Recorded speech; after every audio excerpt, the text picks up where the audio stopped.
سورة البقرہ آیت نمبر 245۔ اعوذ باللہ من الشیطان الرجیم،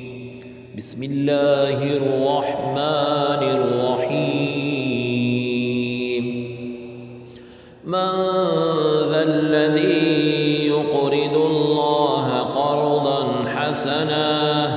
قرضا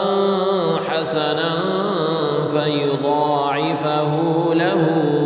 أضعافا كثيرة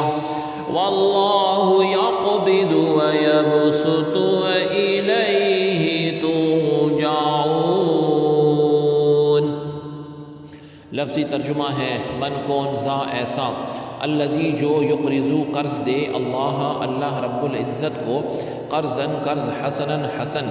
فا تو یضاعفو بڑھاتا ہے ہو اس کو، لا واسطے ہو اس کے، اضعافاً بڑھانا، کثیرتاً بہت، وا اور اللہ رب العزت، یقبضو تنگی کرتا، وا اور یبسطو زیادہ کرتا ہے، وا اور الی طرف ہی اس کی ترجعون لوٹائے جاؤ گے۔ با محاورہ ترجمہ ہے کون ہے جو اللہ رب العزت کو قرض حسنہ دے، پھر وہ اس کے لیے اسے کئی گنا بڑھا دے گا، اور اللہ رب العزت ہی تمہارے رزق میں تنگی اور کشادگی کرتا ہے، اور تم اسی کی طرف لوٹائے جاؤ گے۔ آیت کی تفسیر میں فرمایا گیا من ذا الذی یقرض اللہ قرضا حسنا، یعنی ہے کوئی جو اللہ رب العزت کو اچھا قرض دے۔ رب العزت کی راہ میں اخلاص کے ساتھ خرچ کرنے کو قرض سے تعبیر فرمایا گیا ہے۔ یہ اللہ رب العزت کا کمال درجے کا لطف و کرم ہے، کیونکہ بندہ اس کا بنایا ہوا اور بندے کا مال اس کا عطا فرمایا ہوا ہے۔ حقیقی مالک وہ ہے جبکہ بندہ اس کی عطا سے مجازی ملکیت، عارضی ملکیت رکھتا ہے، مگر قرض سے تعبیر فرمانے میں یہ بات دل میں بٹھانا مقصود ہے کہ جس طرح قرض دینے والا اطمینان رکھتا ہے کہ اس کا مال ضائع نہیں ہوتا اور وہ اس کی واپسی کا مستحق ہے، ایسے ہی راہ خدا میں قرض دینے والے کو اطمینان رکھنا چاہیے کہ وہ اس خرچ کرنے کے بدلہ ضرور پائے گا، وہ بھی معمولی نہیں ہوگا بلکہ کئی گنا بڑھا کر پائے گا، 700 گنا بھی ہو سکتا ہے، اور اس سے لاکھوں گنا زائد بھی، جیسا کہ سورہ بقرہ کی آیت نمبر 261 میں ہے۔ صدقے سے دنیا میں بھی مال میں برکت ہوتی ہے اور آخرت میں بھی اجر و ثواب ملتا ہے۔ دنیا کے اگر امیر لوگوں کا سروے کیا جائے تو آپ کو معلوم ہوگا کہ ان کی اکثریت صدقہ اور خیرات بکثرت کرتی ہے، اور لاکھوں غریبوں کو دیکھ لیں کہ ان کی اکثریت صدقہ اور خیرات سے دور بھاگتی ہے۔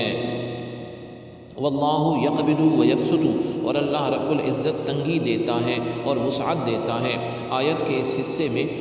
رب العزت کی راہ میں خرچ کرنے کی فضیلت بیان فرمائی، کیونکہ وسوسہ پیدا ہوتا ہے کہ مال خرچ کرنے سے کم ہوتا ہے، تو اس شبہے کا ازالہ فرما دیا گیا کہ اللہ رب العزت جس کے لیے چاہے روزی تنگ کر دے اور جس کے لیے چاہے وسیع فرما دے، اسی طرح تنگی اور فراخی تو اس کے ہاتھ میں ہے، اور وہ راہ خدا میں خرچ کرنے والوں سے وسعت کا وعدہ کرتا ہے۔ تو راہ خدا میں خرچ کرنے سے مت ڈرو، جس کی راہ میں خرچ کر رہے ہو وہ کریم ہے اور اس کے خزانے بھرے ہوئے ہیں۔ جو جود و بخشش کے خزانے لٹانا اس کریم شان کے لائق ہے۔ حضرت ابو ہریرہ رضی اللہ عنہ سے روایت ہے، رسول اللہ صلی اللہ علیہ وسلم نے ارشاد فرمایا